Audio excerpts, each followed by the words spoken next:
Welcome, kayak anglers.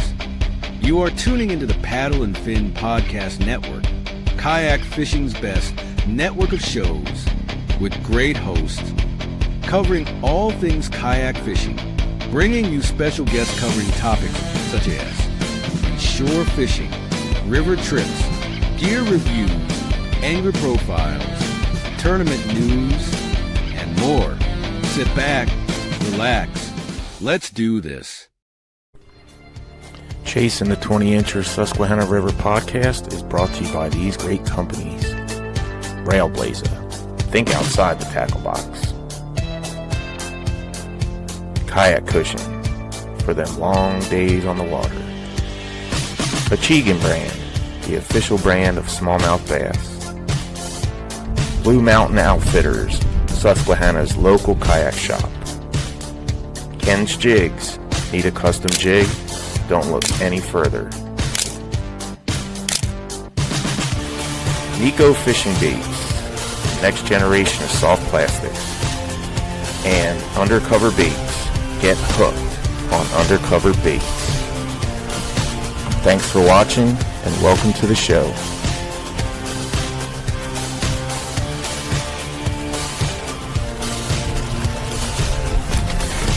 That's 20. That is a 20. Yo, Sean, what's going on, buddy? Not much, Carlisle. How are you, brother?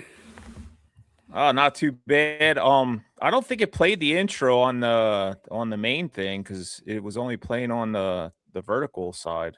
Oh, really? Yeah, I couldn't hear it was on my main screen, but interesting. Okay. Well, hopefully let we'll us see how it know in the goes. comments if that didn't play. I'd like to really know because it wasn't playing on my side. But wow. Anyhow, how about them Philadelphia Eagles, Sean? Hey, it was a good game. That's all I'm gonna say. I'm going to tell you something. Michael Bradley's in the comments. Hey, what's up, Michael Bradley? He's saying hey to Bailey already. He said he saw it. Yeah. What I want to talk about is I just recently this year started following the Eagles. I watched the playoffs here and there back in the future, stuff like that. But I never really followed football. I'm a big hockey fan, and this year I started following them, and I hopped on the bandwagon with the Eagles because they're the closest to where I live. And wow, what a game, dude. Like, I swear it was like the past 7 or 8 games that I've watched have been nail biters. I just was gonna say there has just been a ton of good games this postseason. So it's been crazy. Yeah. Yeah. Hey, welcome everyone to Chasing the 20-inchers, the Susquehanna River podcast. I missed you guys. I feel like we haven't been on for a month. That's what it seems like. But we got a really cool episode today. We got Bailey Eigbrett from New York, the Bassmaster Kayak Series champion of Lake Champlain, who also got the Century Belt this year. Very, very seasoned kayak fisherman.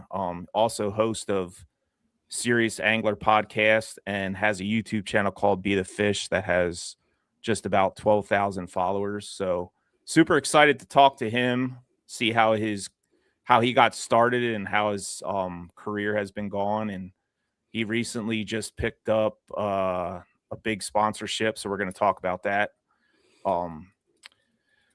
Why don't you start us off, Sean, with the river levels? I know we had a bunch of rain yesterday, so let's see what happened with that. Yeah. All right. We'll start off with Harrisburg. Again, the river levels are brought to you by Achigan, right? I think Railblazer. Oh, it's right there. Railblazer. Think outside the tackle box. We appreciate them for sponsoring this segment on the show. And as you can see, Carlisle's right. We got a lot of rain, and Harrisburg's on its way up. So it would have been a great day to fish today. Oh man, I looked at Wrightsville. Wrightsville's ice. So if you can find open water and you could fish the rise, that might be good. But it might be a challenge to find open water depending where you are. Yeah. Then next we have the West Branch, Lewisburg, and they also are sitting on a rise at 4.21 feet. No, it's interesting. My in-laws are upstate right now they have a place upstate that they go to, and they said they're getting snow tonight up there. So they're kind of at the very top of Pennsylvania, though. So it'll be interesting to see how that affects it too. Yeah. Next, we'll jump over to the Marietta Gauge, and interesting enough, the flow hasn't made it down there yet. So yeah, it's not quite down there yet. Yeah. So that'll probably be due to a rise if everything upriver's going up. But as of right now, the graph isn't showing it. So yep. And then finally, last but not least, North Branch. And that kind of makes sense if they're up north. They're sitting 4.46 feet, and that's pretty high for Towanda, I would say. Yeah. Yep. That's very high. So again, thanks Trailblazer for that. Appreciate that. And we'll move on to the next segment where we feature the photo submissions that all our listeners have submitted this week. And I'll go ahead and start that off with Don Worley. Again, this is sponsored by Achigan. Thanks to them. And remember, free the fighter. Free the fighter. And I'm sure that's not Dan Werley. Yeah. That's probably his daughter or goddaughter or something. Right. But it's still very smally. So thanks for that submission, Don. Yep. And then next we have Vincent Studer. And this is his first fish of 2026. I saw that on Facebook. Congrats, Vince. And then, man, I'm looking forward to my first fish this year. So yeah, me too. Next we'll go jump over to Jake Karen. Jake I caught one on a glide bait, it looks like.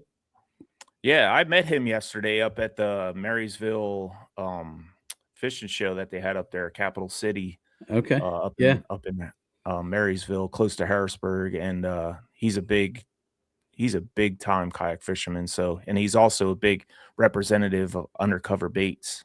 Nice. And then next we have Dex, our very own Dex Lamp Tartar. And I think that was recently too.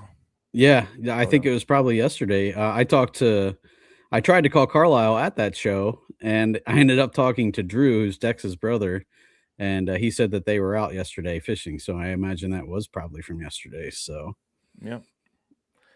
And last but not least, Lisa Lake Fishing again submitted their picture. Thanks. He always submits pictures, and we appreciate that. And look at the belly on that thing. That thing's been eaten.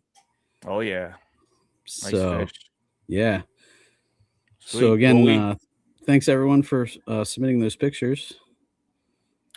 Yeah, we really appreciate everyone, even though it's been super cold here in Pennsylvania, especially the Susquehanna area. We just recently started getting some ice melt because of the warmer weather. But we appreciate everyone sending them photos in. I'm living vicariously through those people right now. Absolutely. Well, let's without further ado, let's bring Bailey in here. You guys that watch kayak fishing and stuff like that are no stranger to Bailey Eigbrett. Bailey, welcome to Chasing the 20 Inchers. Yeah, appreciate the invite, boys. Yeah, we're super excited to talk to you. We know you won a Century belt in Bassmasters and won the championship on Lake Champlain this year. So congratulations for that. Appreciate that, man. Yeah, I didn't even think about the Century belt thing until you just said it. I don't know why it hasn't clicked 6 months later. That's a huge task, brother.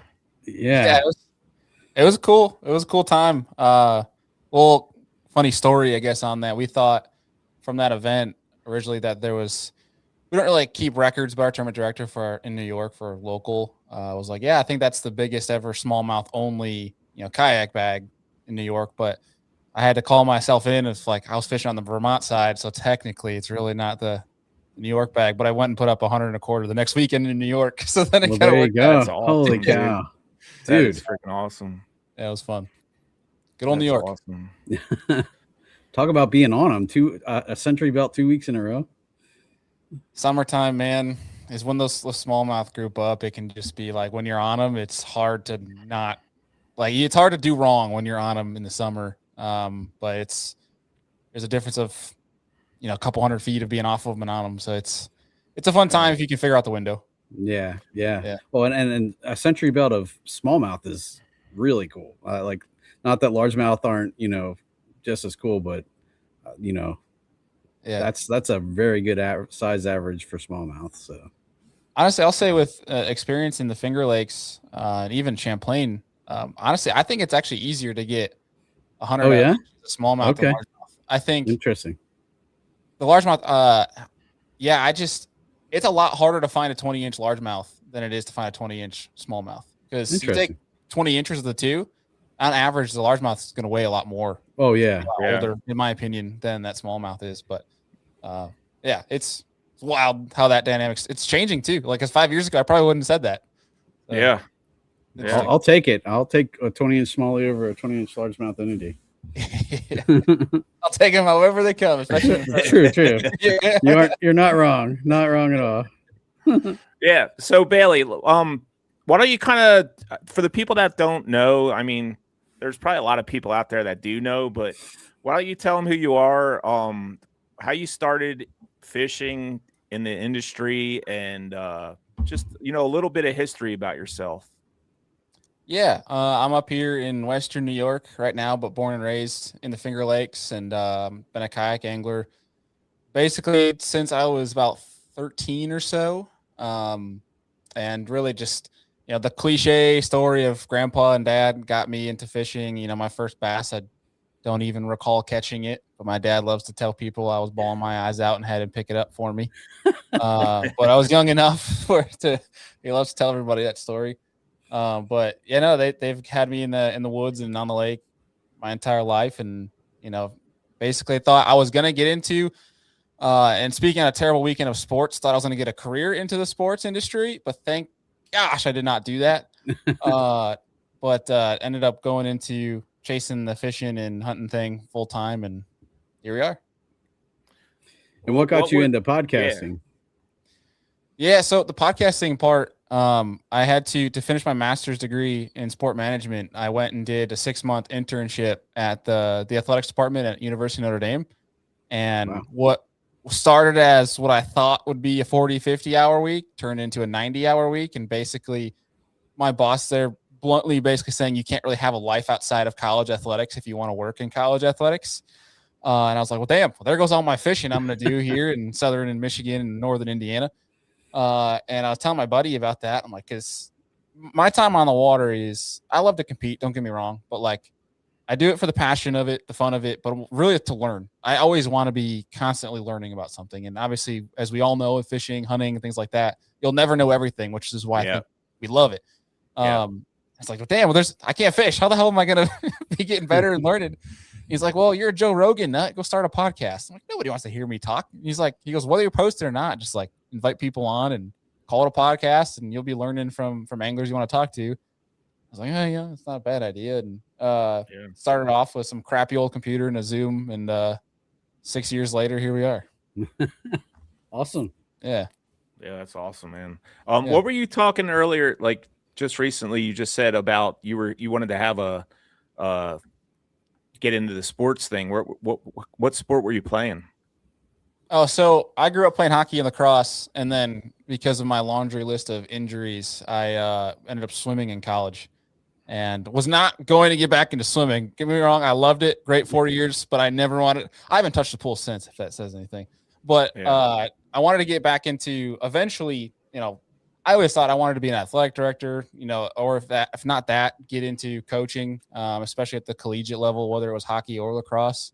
And really just wanted to immerse myself in that. And I ended up finding a love for the event side of things, like kind of running the events from the behind the scenes. And there's a really cool part of that I got to experience at Notre Dame, but just realized with how much work it is and how little time you get and little pay and how much I want to do hunting and fishing wise still, that was not going to be able to be a reality to do both. And so I was like, well, I guess I'm going to try to figure out a lane. And that was right when COVID was happening, and my route into the fishing industry, at least. Yeah. Well, you picked the right route, I think. Yeah. I don't. At that time, it would have been pretty bad if I tried to chase college athletics, especially amidst all that COVID craziness and things like that. But yeah, with how much sports break my heart just being a fan, I can't imagine working in it. So I'm glad I picked this side of things. That's awesome, man. Yeah. That's a great story. I appreciate it. It was one where it's like I wouldn't go do it again, but I was glad it happened. You know what I mean? So glad I did it. Yeah. So how did your archery season turn out this year? Did you wind up getting anything or? No, it was a brutal bow season for me. I'll say it was the best bow season I had, but a very unsuccessful one. I had 8 different encounters with a mature buck this year on public land. Had the most time I spent in the woods, the most work I've ever put in. Never killed one, but I did kill my biggest buck ever in gun season, at least. Oh, nice. So, out of all that time you spent in the woods during archery season, although you didn't kill something, you definitely learned a ton of stuff. I guarantee it. Most I've ever learned in hunting season was this year by far. And granted, it was because time. A lot of other years I've been fishing majority of the fall and had work. And this was my first year completely full-time content and podcasting that allowed me, the luxury. And I'm very fortunate to have the time to do that. But I spent way too much time, put way too many miles on my truck. And I learned a heck of a lot, though. And I think, it's going to be better for years to come from that standpoint of being a little bit more calculated. But I've probably spent a good 40 days in the woods this year. I knew that you had, made the jump to kind of doing what you do as your main income. And I was wondering how long it took you to make that decision and, when you finally kind of knew it was the right time. Yeah. So I made the jump last Christmas. That was, I had a great job. Don't get me wrong. I worked for over 4 years at a place called Gunpowder, which is a PR agency. That's primarily out in the outdoor industry. Like they're Pure Fishing's PR agency. They're Johnson Outdoors. They have some pretty awesome brands in the outdoor space. And I blame my father for my entrepreneurial mind and want to do so many different things. And so it was calculated. It was a risk, but it was a calculated risk. I have a very supportive wife and very helpful parents that, like I said, my dad is entrepreneurial. So he kind of helped me strategize prior to want to leave, but I had my sights set on trying to do it about 1.5 years before I made the decision to do it. And the agreement with my wife and I was just guarantee, contract wise, match your salary of work. And then it's kind of like nothing's really changed. You're just making that jump in a more intelligent way. I shouldn't say intelligent because I'm not going to ever tell anybody not to take the risk, but like have a safety blanket, if that makes sense. So it was, that was the move, and we're on to year 2 now. And it's, that's awesome.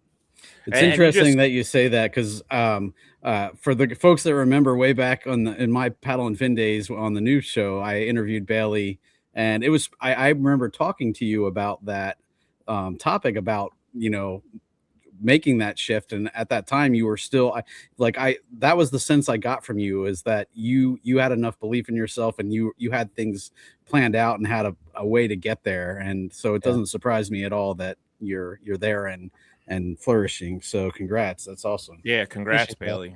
Thank you, guys. Yeah. So, and also he just picked up a big sponsorship this year. Why don't you tell us about that, Bailey? Yeah.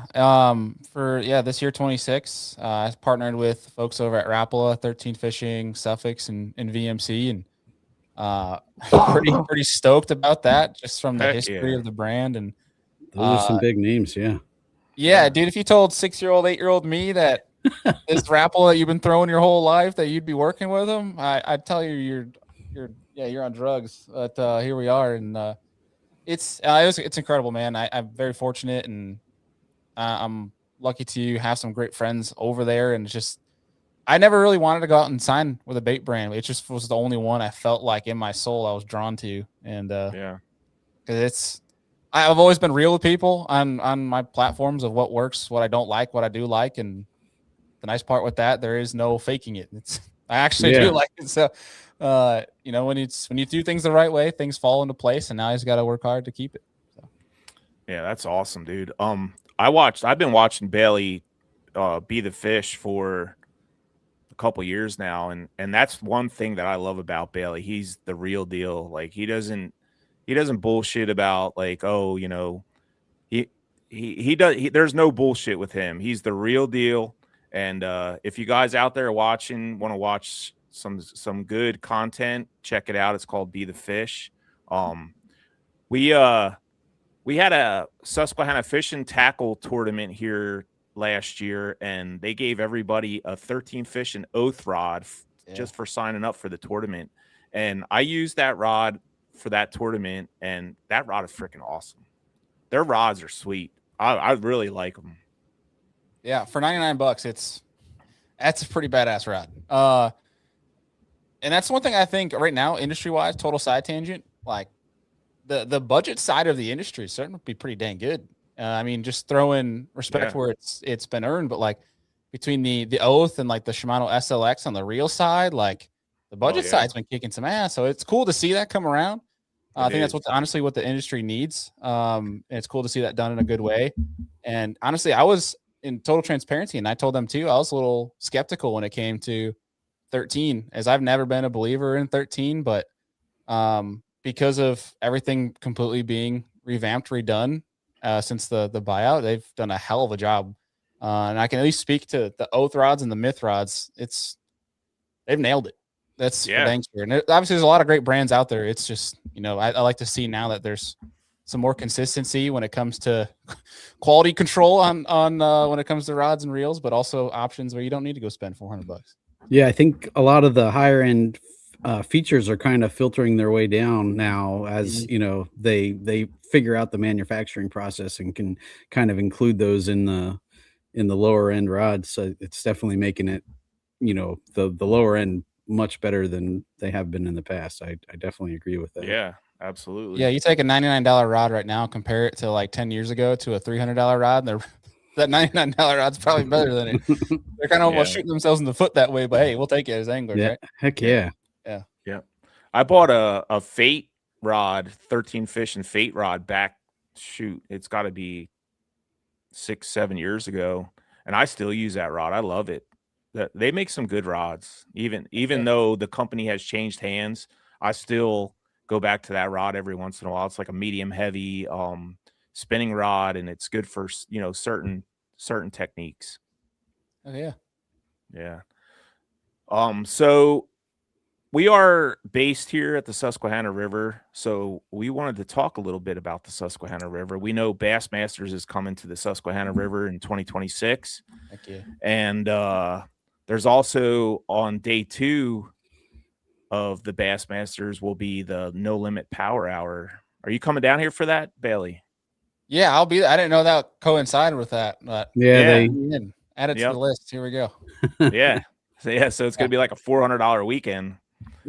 Yeah, there's a couple weekends this year that are just madness. I'm doing the whole Bassmaster schedule, and I got one weekend on Cayuga that I think there's like 7 different tournaments going on the same day. And now that you say that with Susky, it's like, oh my gosh, we got to be double dipping, triple dipping. Entry fees are going up. Hopefully that means payouts are going up too. Yeah, but the cool thing is about that is like, you might do crappy on day 1 and then enter the No Limit Power Hour and catch a big fish and win $1,000 right there. You just paid your entry fees. Yeah, you got a brand new tournament. And you got gas money for the way home. Yeah. So heck yeah. So yeah, it's pretty cool. We're really blessed to live close to the Susky. We fish it all the time, especially spring through all the way till the water gets super cold. Me and Sean fish a lot together. We have a bunch of other buddies that fish with us. We kind of have a little bit of a team that we have, that we go against everybody in tournaments and stuff like that. And we're starting to learn the river pretty well. We know you've been fishing it for a bunch of years back when Hobie came. Hobie was on the river, and you done well in some of the Susquehanna tournaments. We wanted to ask you, like, what do you do as far as like preparation for when you come down here to the Susky? Like, how do you break it down? Do you go off of history a lot, or you just put a lot of practice in, or how do you go about breaking down the Susquehanna River? Yeah, honestly, to put it bluntly, there are 2 different places to me that I'll fish tournaments at, but they're very hard for me to get into the tournament mindset, if that makes any sense. The Susky is one of them, and up in the Adirondacks is another one. Granted, there's never been big tournaments up there, but we've had some local ones up there. And honestly, for those, like when I go on the Susky, it feels like I'm a kid again. Like it feels like it's hard for me to get in that tournament mindset because I'm having so much fun, and the Susky is just so unique in that respect compared to any other fishery. And it's just like I'm just going there to have fun, and whatever bites they get, obviously, it's obviously there's some science to reading current and things like that, and understanding certain things. And I'll have to, to give it the respect it's due. Like my buddy Steven Sisto, last year we were at the Susky. Or was it 2 years ago? I think it was 2 years ago. The Bassmasters at Susky. We went out and practiced together one of the days, and he just like, not in any specific areas, but like just taught me some different things that only somebody that's been on the river for that long would know. And a big shout out to him, because there's a lot of that I learned that I didn't even realize smallmouth would do in a river system. And that's helped in more ways than one. And when it comes to the Susky though, dude, like there really is no prep because we don't have a lot of places like it up in New York. I was going to ask you that. What's your home waters like compared to the Susky? So I mean, we have the New York version of the Susquehanna that comes up through, but I've never fished it, to be totally blunt with you. I mean, we've have the Genesee River, which is honestly, there's no comparison whatsoever. It's a better walleye fishery than it is a bass fishery. And that's kind of like a muddy canal system that is super up and down. We have the Niagara River, and that can't compare either because that's two different beasts. Yeah. So honestly, I compare it more to creek fishing as a kid. That's kind of what I compare it to. And then just simple reading current and kind of just going and doing what I want to do. It's a very just instinctual thing for me. I mean, all bass are going to look at cover very similar. And you can just look at it from like, honestly, I kind of take it a lot of my St. Lawrence experience, Niagara River experience, and I put it from a macro to a micro level. And that's kind of where I started. Now, that's not great because I've had my butt freaking handed to me out there. But, I think if you know how to simplify your bait selection in regards to being efficient of getting fish in the boat, which I learned with throwing a chopo versus a buzzbait on a place like that, if you can understand that stuff, you can have a successful tournament if you know how to run water and then keep running new water. And learn that. I think the first event I fished there, I got like 17th, and I have a 12th. And then the Bassmaster event 2 years ago, I was in 7th after day one, and then dropped like 95 inches of fish. And I don't even know what I fell to. I don't think I submitted 5. Wow. Yeah, I went home with my tail between my legs. But, yeah. Susky Baskin is asking, where will Bassmasters launch on the Susky? So what they normally do is they have a boundary. I don't know what it is, normally 50 miles of the Susquehanna River or something like that. You can launch between whatever the boundaries are, whatever they make the lower part and the northern part. You can launch from any boundary in that section. So I hope that answered your question. I think he was just asking what the boundaries were, probably. Oh, yeah, probably. I don't even think it's up yet because I didn't think so. I want to say they're out of Harrisburg this year, but I can't recall. Harrisburg as the north or the south? I think it's as of the HQ, if you will, the hub. So it'll be above and below. Yeah. Okay, interesting. I think we know them waters pretty well. Heck yeah, that would make me happy. That's in my opinion, that's the best waters. I mean, that's where I feel like the bigger fish come out of. But Middle Susky is probably the best area to have it, from Harrisburg up to, North and West Branch, somewhere there. Yeah, at the confluence up there. Yeah, that's the best. That's biggest fish. In my opinion, that's the best place to fish. Yeah, that's awesome. So, you fished a bunch of Hobie events. Did you ever fish any power hour events on the Susquehanna? I've never fished a power hour event ever. I need to. Oh man, I'm dying to. They're so much fun. Yeah. No, I was supposed to fish one last year.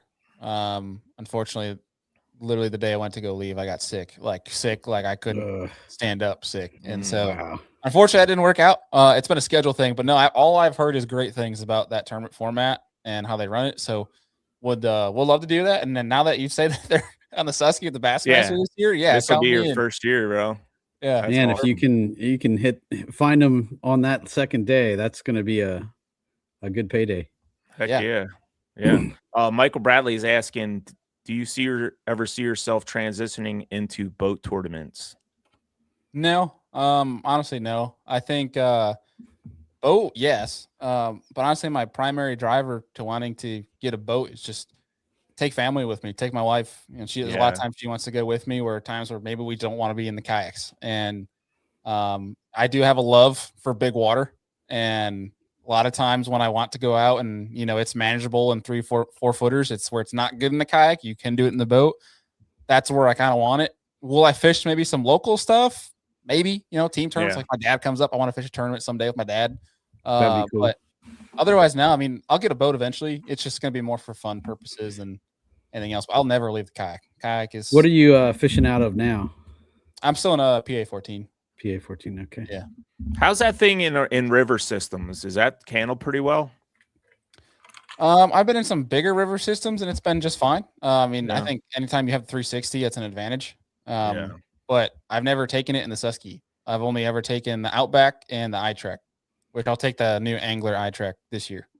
I'm looking to possibly try that, so I'm excited.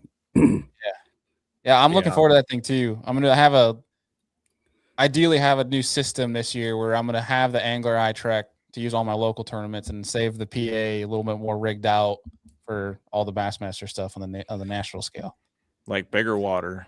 Yeah, but just have fun with that. That Angler iTrek looks fun, man. Dude, the original iTrek they have, that's a fun little boat, just so light. Take it wherever you want. The one thing that worries me is the puncturing it with fish fines. That's the only thing that I've heard that scares me. So I've definitely lost some fish on my own doing, trying to keep them away from the kayak if I have treble hooks, that sort of thing too. Especially that's definitely an issue. I want to say they beefed it up a little bit. And I thought I read that too somewhere, but I never saw officially that they did. So I was hoping they did, because like I said, I think that's going to be my next kayak, but I just I'm not sure. So I've had some good luck with. I got wood here, got a knock. I've had a good track record with them. I love that there's a backpack that comes with the iTrek when you deflate it, because I've taken it into I've hiked a mountain to get to a lake to then go kayak fish. That's cool. Oh wow. Yeah, that was a great day to have my GoPro not work because it was awesome. Oh man. We will bring that back this year though, I promise. Yeah, the iTrek's fun, dude. It's so if they beefed it up, it's even better. Yeah. Well, I'm fishing out of the Innovative Sportsman now, so I have it's an inflatable, but it is very puncture resistant. Like beefcake. I have not, I don't have any wood to knock on, but I have this big table. but yeah, I like one earlier this year I was fishing and throwing the Chapo, and it I threw it upstream and it came under my kayak, and then I went to pull it and it was stuck on something, and I'm like, that's on my kayak, that's not good. And it was like I just couldn't reach it over any side, and I was like, there's definitely a hole in it, but it never punctured it. So I have no clue how, but that'd be a fucking factor. Oh man, I was like, how in the heck am I even gonna get to that? So I remember Jake was telling us after that Bassmaster event, basically like using a floating taco trying to get back after he punctured his iTrek. Trying to get back to the ramp. And he was the one I talked to about the new about his concerns with the iTrek, and that's what scared me away and made me go more towards the Innovative Sportsman. But that's what scares me about all inflatables. Yeah, I just don't trust it, man. I'm thinking, I'm like seriously thinking about the Lynx, but I talked to somebody yesterday about the Lynx, and they were like, "Oh, it's horrible in the river. Like it's so tippy, and if you go down any chutes, like I thought it was like super wide." Yeah, that's what I was thinking too. And he's like, Fisher video with that thing and how she walks around on it musky fishing. I know. Yeah. And this guy's like telling me like, "Oh, I almost he was confused twice," and I'm thinking like, man, I don't know what to do now. Like, am I going to get a PA 12 or 14 or a Lynx? I'd rather stick with the Lynx just because it's so like light and very simple to move around, and I wouldn't need a trailer. I could just throw it on the top of my car, and if I had be done with it. Hobie dying wish, it would be they'd put a 360 in an Outback. Amen. I have if they put a 360 in a kayak that didn't break, That's the greatest kayak ever made. Mm-hmm. Yeah. That solved everything. That's my tournament boat. Well, when we fish KA, because we can't have motors and kayak anglers, but that's what I fish kayak anglers out of still. I think I have a 2019, and it's showing its wear and tear. It's durable, man. Oh, it is. I replaced the keel thing, man. I had it worn down to where I couldn't even get the screws out. I had to tap the screws out because they were worn off. Yeah. From all the dragging that I do, but that boat is still going strong, and it'll if I get the iTrek, that might replace it for my tournament boat for kayak anglers, but it's definitely been a great boat. Yeah, there's not much downside to it. I mean, the only cons I have with the Outback is there's, at least for me, I got big old thunder thighs, so there's not much room to measure fish in front of me. Other than that, though, it's not too great in bigger water because the way I was just going to say waves come over the front a little bit. Yeah, it's a wet ride when it's choppy, but what about the seat? Doesn't the seat don't you sit a little too low though in the Outback? If you have stock, you can get risers though. You can get risers. Yeah. Oh, okay. Yeah. Okay. Yep. Okay. Well, we're about halfway through the show, guys. We're going to take a 30-second commercial, and we'll be right back.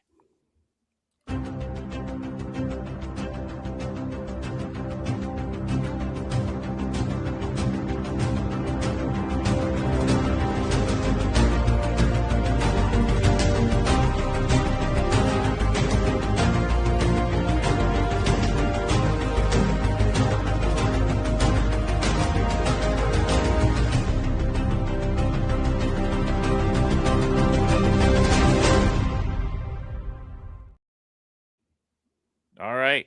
Welcome back. We're here with Bailey Eigbrett, one of the greatest kayak fishermen of all times. Oh, don't say that. He lost all credibility now, bro. No, but very, very seasoned kayak fisherman. Great guy too. I mean, if you guys want to check out his YouTube channel, Be the Fish, he's got some awesome content on there, and he also runs a podcast called Serious Angler, which is I watch it just about every time it's on. So I have about an hour drive to work, and anytime that I can get a good podcast in, I'm listening to it. And it's normally when the Serious podcast comes on, I'm listening to it. So yeah. So Sean, I have to ask Bailey, since he has been a hockey fan for most of his life, what is your favorite hockey team? It's Pittsburgh Penguins. Oh, that's right. He did say that earlier. Yeah, I was going to say, you made him say that out loud. Yeah. Again. Yeah. Ouch. Here comes the haters. 0-2 on the weekend, boys. It's not. But normally, when you're a hockey fan, you have more than one team. You got to have a second team. Yeah, I mean, when I was like little, I was a Sabres fan. My whole family's Sabres fans. My whole wife and her family are all Sabres fans. There is photo evidence of me as a 3-year-old wearing Sabres gear, but you won't see it past the age of 3. But not there's good reason why. And so I could probably skate before I could walk. Play hockey and all up until my last year of high school, and I saw played against Mario Lemieux's kid a bunch of times growing up. And there's one game, Mario Lemieux, when I was like 9 years old, came in the locker room, gave a whole big speech to our team where, of course, like we're 8 and 9-year-old kids, like starstruck. That's Mario Lemieux. Yeah. And we were playing also, it was like the same year we were playing up in Montreal. And it happened to be that there was a junior game that night, and it was Sid's team that they were playing. I watched Sid before he got drafted. And we're like, who is this kid flying around making everybody look stupid? And became a Sid fan. And then he got drafted to the Pens. And then I fell in love with the whole story of Sid moving in with Mario and his family. And it's like, then watch him win the cup against Detroit, and then watch him win 3 cups. And now I'm now a terrible, terrible sports fan, being a Philly fan and a Pittsburgh fan. So I'll call myself out there.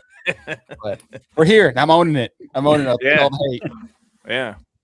I mean, that's the good thing about being an outdoorsman and a bow hunter, a deer hunter, a fisherman. You control your own destiny. You know, you don't have to worry about watching these pro teams and winding up gone through a bunch of napkins because you're crying all night.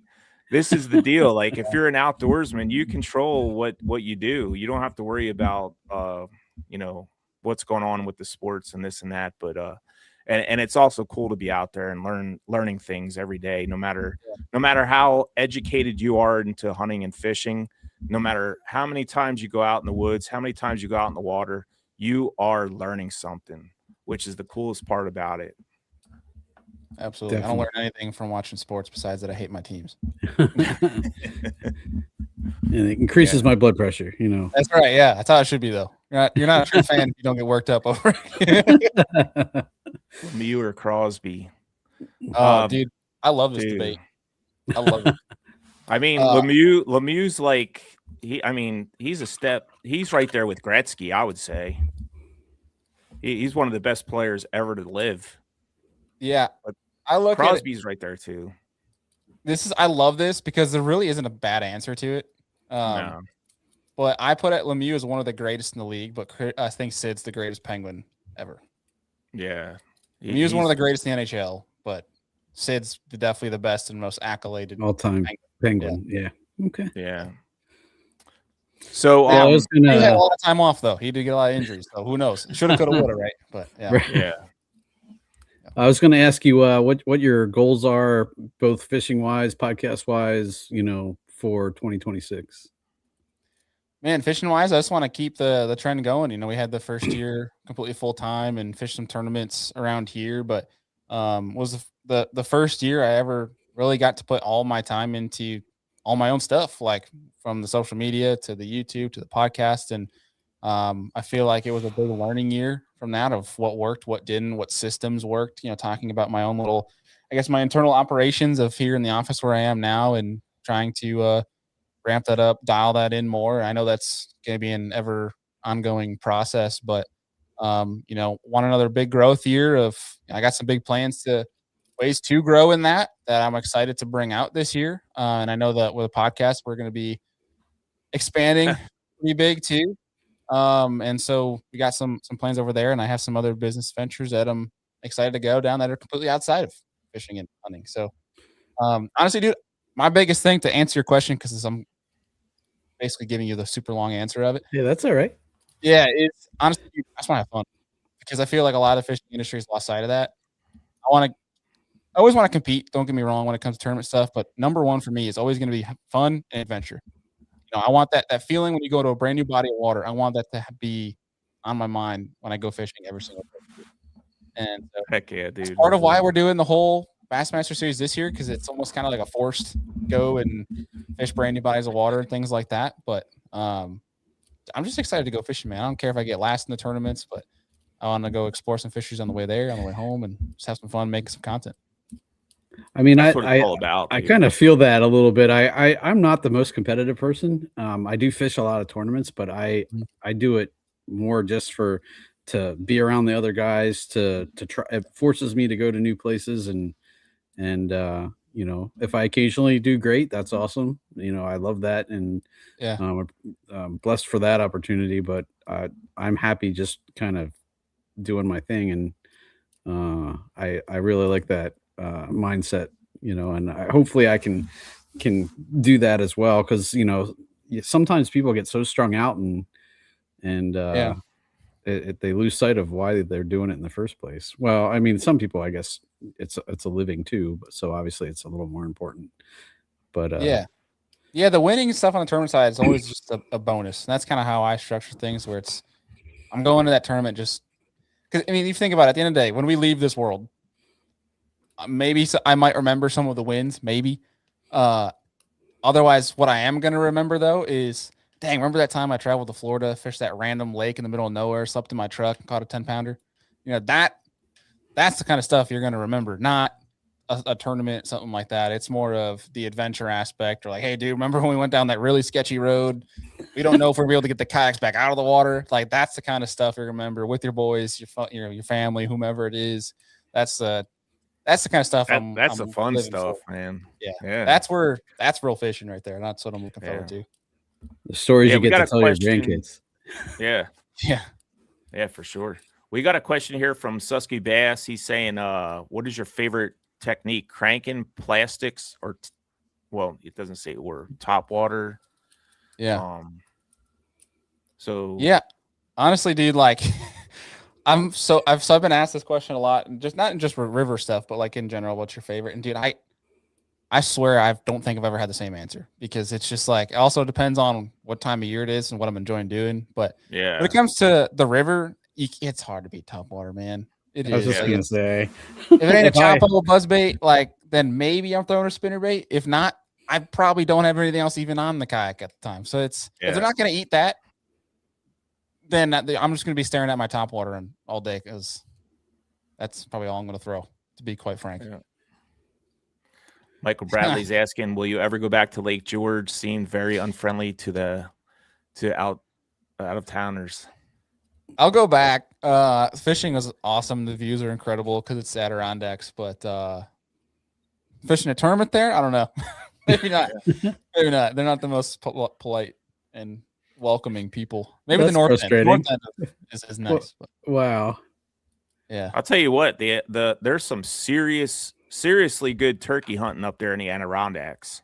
Man, you're talking way too loud, dude. Don't be telling people that now. Come on now. Yeah, you got to keep that on the down low, man.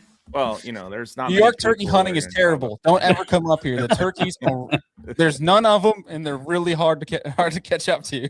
Yeah. Well, you'll definitely not see 30 of them in every single field when you go up there. No, I'm just messing. Yeah, the turkey hunting is amazing. We have really dumb turkeys. Yeah. But if anybody wants to get put on turkey, holler at me. I've been up there several times and killed multiple turkeys up there, and it was just the scenery up there is freaking awesome. Yeah. Guillermo was actually, him and I are supposed to go turkey hunting when they came up for Cayuga. I think it was last year or 2 years ago. And then because I think I was working at the time. Yeah, it was 2 years ago because I was working at the time, and I couldn't swing it. But I'm pretty sure he killed turkey up here on our public land. And nice. Yeah, we have a lot of lakes around here that have some public land attached to them where, I'm going to do it this year where come turkey season, I will have a shotgun in the kayak when I go fishing. Yeah, awesome. You hear one gobble, hit the bank real quick and go after them. I'll fish with a turkey call in my mouth just for fun a lot of times, just because some of them are so dumb, man. They'll follow you down the bank. Like, I'll just be cranking down the bank and they'll follow you. It's just, man, that sounds way better than the turkeys I've seen. I've been turkey hunting a few times, and they outsmarted me every time. So yeah, PA turkeys are tough for sure. Yeah, they just get to that New York border and they just see freedom because not as many people hunt them. But yeah, that'd be a great way to. If you're out there in the evening, that'd be a great way to roost a bunch of birds on your kayak You're fishing. Just giving up all the secrets tonight, dude. Gosh, bro.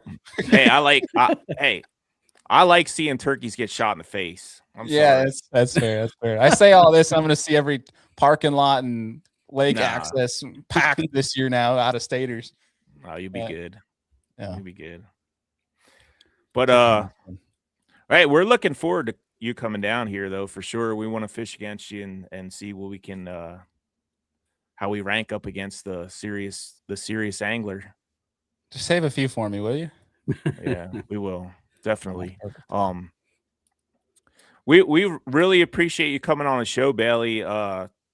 Sean, you have anything else for Bailey while we still got probably like 12 minutes or so. I don't know if you want to hang out.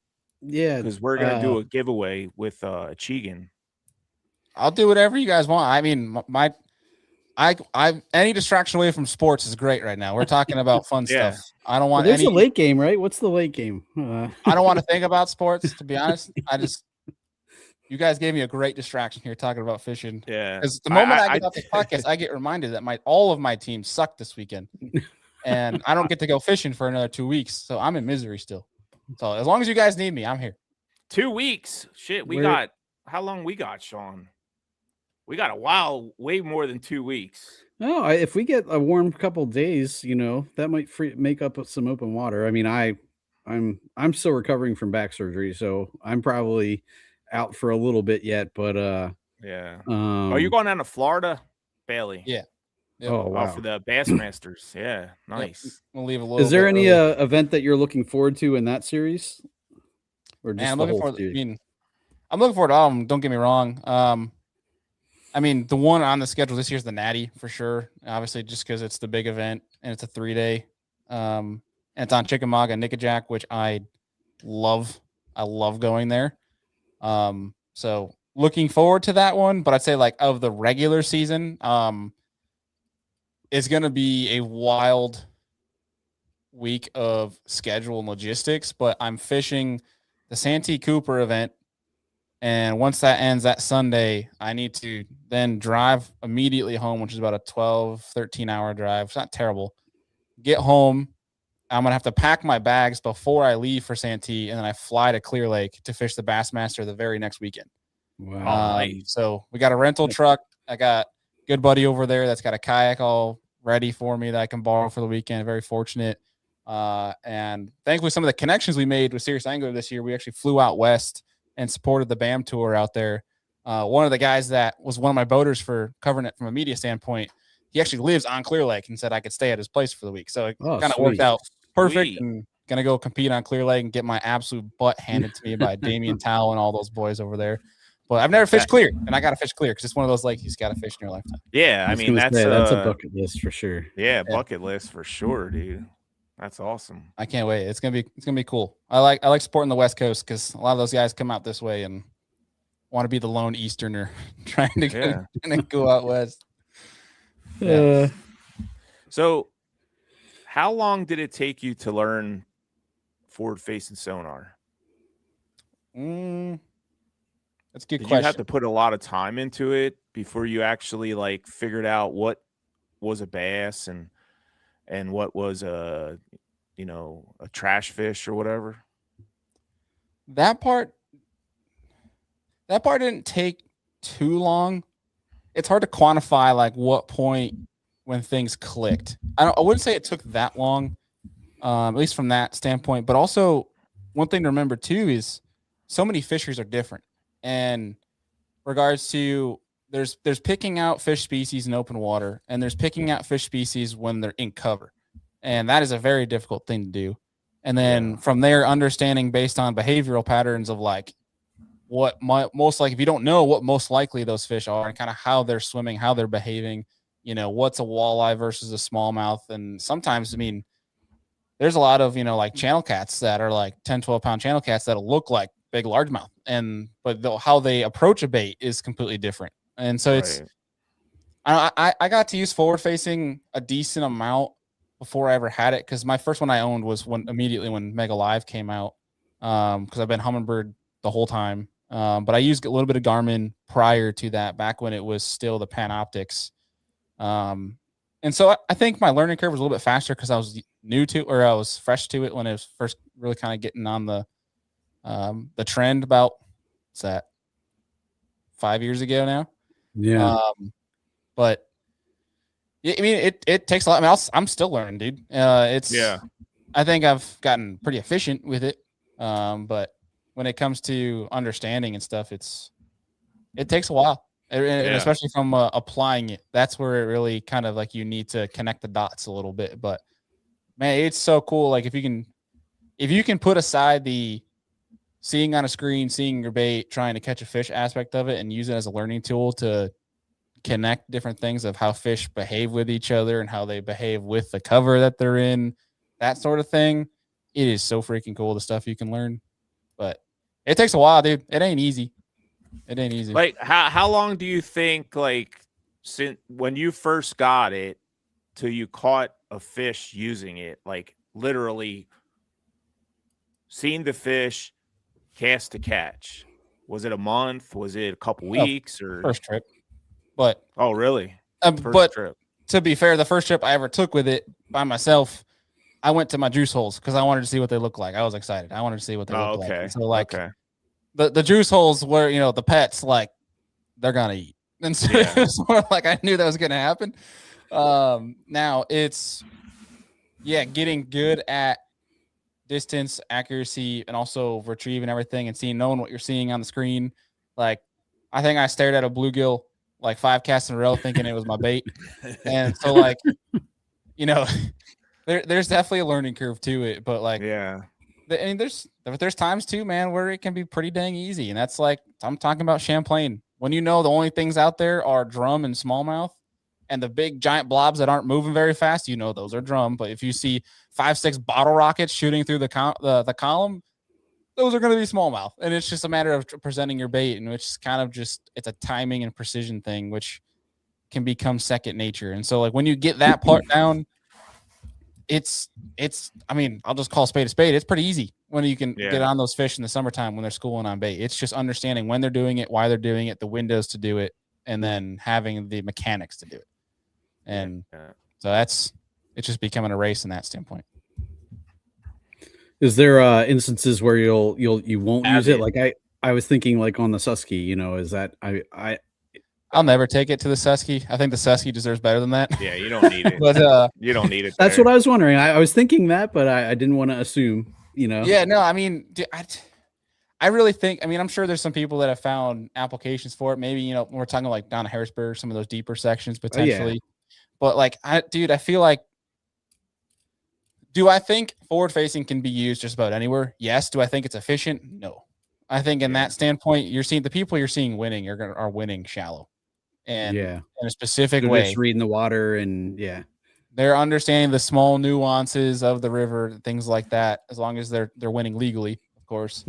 And it's like that from that standpoint, it's a skill thing. And that is, when it comes to the Susky, I'll never have a graph on. I mean, it might be nice to have depth every now and then, but like you could probably use one of those little deeper things or have like a small helix or something like that. That's out of the way. But Michael Bradley asks, do you think side scan or forward facing would be more advantageous to a non-tournament angler with just one unit? I wonder what he's non-tournament. I mean, I guess it depends on what your goals are. And where you fish too. I think it would help just locating fish, like eliminating dead fish. Water. Yeah, not just fish either. Structure too. Structure for sure.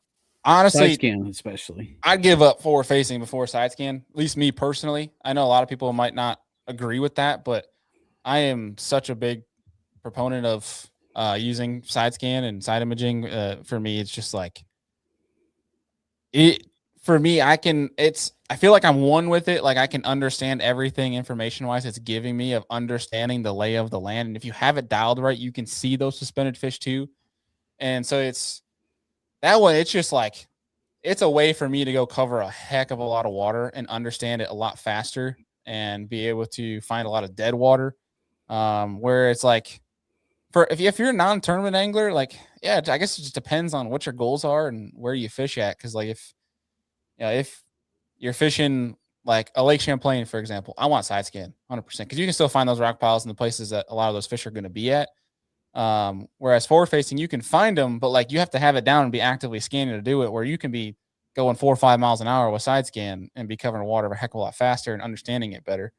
Where if you're like at a Smith Lake or something like that, where all those fish are nomadic almost all year round chasing bait, forward facing is probably a little bit better if you're looking to go catch fish. But it all depends on what you want to do. Yeah. Good answer. I saw he mentioned something about Greg Blanchard. Blanchard actually is an OG New Yorker. He moved from the second worst state to the first worst state. And still poke fun at him. I've known Greg before he did YouTube, and that was back when our tournament trail was 8 of us, a tournament basically. I was still in high school. Greg won just about every single tournament, and that was a good time. There really weren't like tournaments. It was kind of like buddies coming together, throwing $20, going fishing. Well, for me, it was my dad dropping me off to go fish tournaments. But yeah, he's an OG New Yorker. That's why he fishes Cayuga off and on. But he decided to desert us for the West Coast. West Coast, yeah. I seen a video he made last year where it showed him coming back to New York just to, I think he was on like a holiday vacation or something like that. And he decided to do some fishing while he was here in New York. Yeah, he comes back and visits every now and then. I still tease him that he's a wussy because he won't hop in the local tournaments, but he does come home to fish and stuff like that. And I'm looking forward to going out and seeing him and his crew on the West Coast this year. I'd like to fish the Delta out there and try that. I've heard it's can be pretty crazy. I'm gonna try to make time to go do that. It all depends because after churning and burning from Santee Cooper. I might be a little bit burnt out, and the wife might not be too pleased of 2.5 weeks gone. But hey, here we are. We're living the dream, baby. That's right. Yeah. I did want to go back real quick. Like when you first decided to go full time doing this stuff, like the next day, like after that, like what was your mindset as far as like, okay, I'm working for myself now. Like how were you in that situation? Like, were you just like 100%, let's do this full, like board, I want to do everything right and just go 100% full force? Or were you just kind of a little bit worried in the back of your mind, or how did that go? I mean, dude, I'm still worried, to be blunt with it. Like, but I think in any business and a lot of like the entrepreneurs that I study and admire, they'll tell you there's no such thing as when you're losing that fear. Like, and especially if you use the fear for a good, from a motivator standpoint, like if you I was just thinking that. Yep. Yeah. Like it's more of, I'm not scared I'm going to lose this. I'm more using that fear of like, I know tomorrow it could be, I'll be gone. And it's more of, I need to do the absolute best I very possibly can to keep this and basically not give any client or brand that I work with any reason to drop me, because I need to do the best work I possibly can. And I think that coincides with my own stuff where mine will grow, and it's just going to help in different avenues, whether it's business, fishing, partner work with brand stuff. And so it's, I think it helped that I've been doing content for several years and kind of been doing it in my free time, that I knew what it could do if I had all of my focus and all of my time. And so, I mean, yeah, I was nervous as hell making the jump. I was like, man, am I an idiot for leaving this job? Because this is a great gig. I love the people I worked with, which is a very hard thing to find these days. And it was a lot of push from my wife and the people around me in my circle. And so I was nervous. And when I made the jump, my last day of work, it kind of really worked out well this way, that my wife and I were actually on our way down to Florida to see my parents for the holidays, because my last day was like the 22nd of December, something like that. And I was like, had all these plans, get down there, get grinding, go to work, things like that. And she basically told me to get off my phone for the weekend, at least give me a couple of days of like, know what it's like to just chill, be stress-free. Yeah. Let the brain mellow and prepare. And that helped big time. So there's a lot to it, but I mean, if you're confident in your abilities and stuff like that, then it's never going to be on you. If that makes sense. If you know your work and you're always willing to put in the time and the effort and the brain power it takes to try to keep leveling up day by day, week by week, then you don't have anything to worry about. Then, because if something goes wrong, that's not on you. You know what I mean? So everything's going to work out the way it's supposed to. And I'm a firm believer in that. If you're doing the right things, being a good human, then everything's going to work out the way it's supposed to. So awesome answer. One of the key parts about that answer is having a supportive wife. Very lucky, man. Very lucky. Yeah. And I'm lucky too, because my wife supports me in this too, as far as all my fishing adventures and everything else. She's 100% behind me. And that's a key factor in your life. If you don't have that support from your wife, you might as well just go jump off a bridge on the Susquehanna River.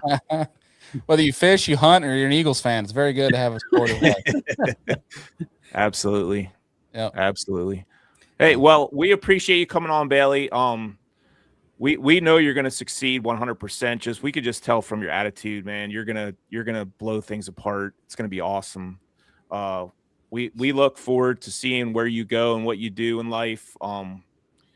We just want to say thank you again for coming on. And if you want to hang out, we're going to take 5 minutes. We're going to do a little giveaway from Achigan brand. We're going to do a $50 gift card for Achigan, but we're not going to announce the winner until our next podcast. What we're going to have everybody do is type in the comments.